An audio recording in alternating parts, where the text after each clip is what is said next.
Good morning. Basahon tanay ang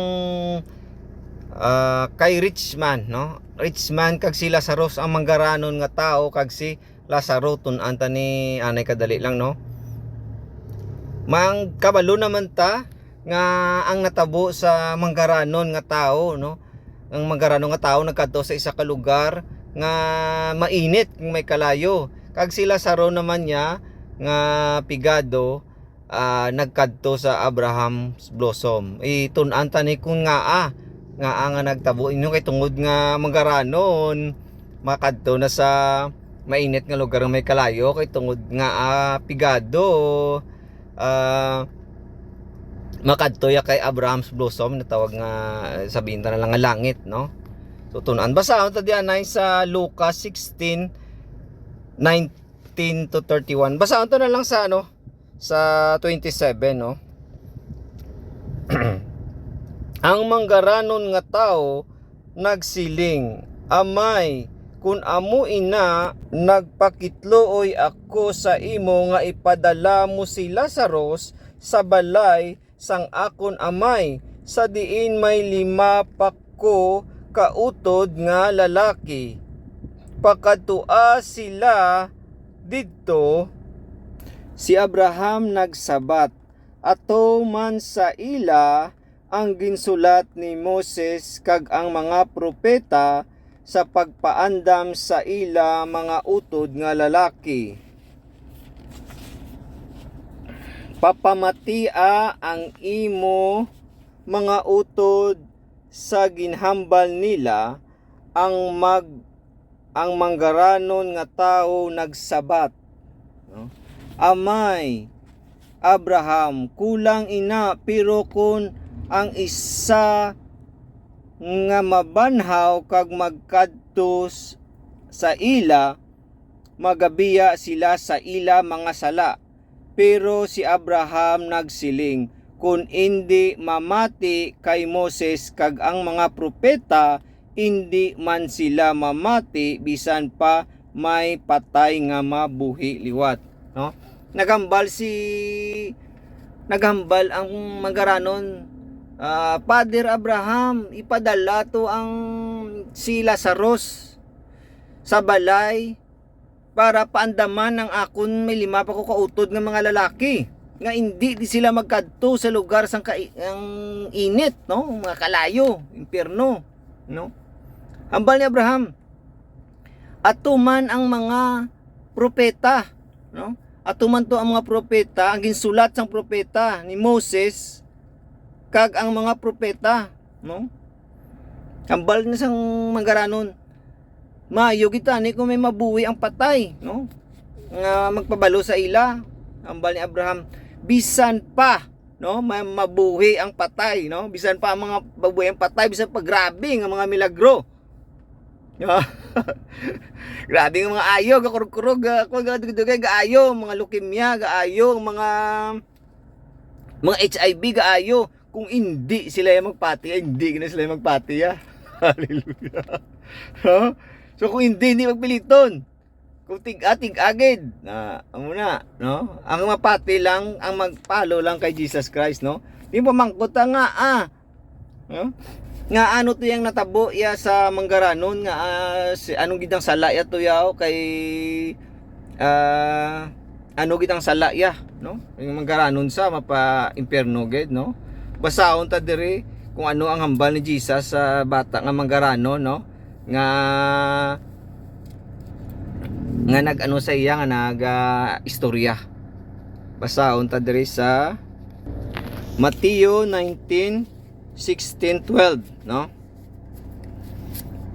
Isa sadto kation may isa ka tawo nga nagpalapit kay Jesus kag nagpamangkot, manunudlo, ano bala ang maayo nga butang nga dapat ko nga himuon agud magaangkon sang kabuhi nga wala katapusan. Isang mga garano nga bata, lain naman yang nagsabat si Jesus, nga abala nagpamangkot ka sa akon, ano ang maayo? Ang Diyos gid lang ang maayo. Tumana ang mga sugo kun luyag ka magangkon sang kabuhi nga wala sing katapusan. Nagpamangkot siya, ano ang mga sugo? Nagsabat si Jesus,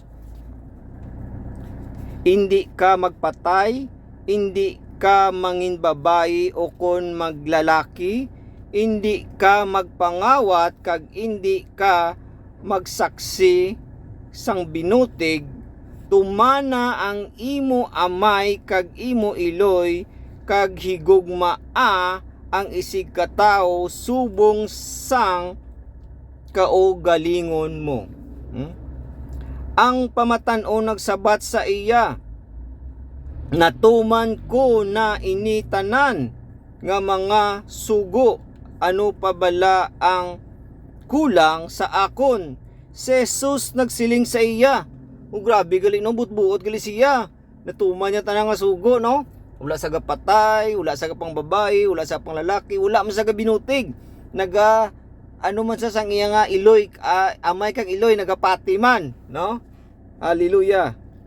Si Jesus nagsiling sa iya, kung luyag ka nga maging himpit lakat ka, kag ibaligya ang imo tanan nga mga pagkabutang, kaihatag mo sa mga imol, kag magaangkon ka sang manggad sa langit, kag dali sunod ka sa akon.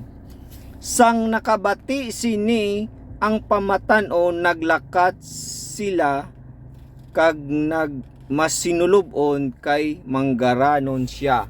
So nasubuan sa no, gimpatay tanan nga mga commandments. Pero pagambal ni Jesus nga, kung gusto mo gid magsunod sa akon, baligya mo tanan mga pagkabutang, ihatag sa pigado kag sunod ka sa akon. Pero nang luya sa, nasubuan sa, naglakat sa kay tungod nga manggaranon siya. Grabe ang iyamang God, no? So anong butsilingon da? Anong butsilingon ni Jesus, no?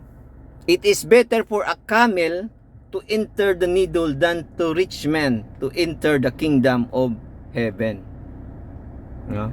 Kaya ang punto ni Jesus da is, gusto niya the greatest commandment, ang greatest commandment nga, love your God with all your heart, with all your soul, and with all your mind. Gusto sang Diyos, siya lang gid ang number one. Kung ang mga pagkabutang ta, kung ang mga manggad, ang mga property ta, amo na ang magahindran sa pagsunod ta sa Diyos, hindi na maayo, no?